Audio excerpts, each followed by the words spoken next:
Na sportovním aerobiku se mi líbí především jeho všestrannost, kterou najdeme jen u některých sportů, a to je odraz, síla, vytrvalost a flexibilita.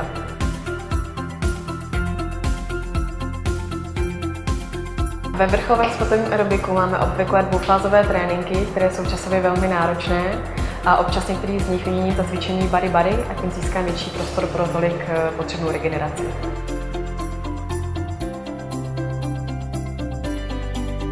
Můj trénink je každý den jiný a to mě na tom nejvíc baví. Jednou se zaměřuji na závodní sestavu, jindy na posilování vlastní vahou těla nebo na kondici.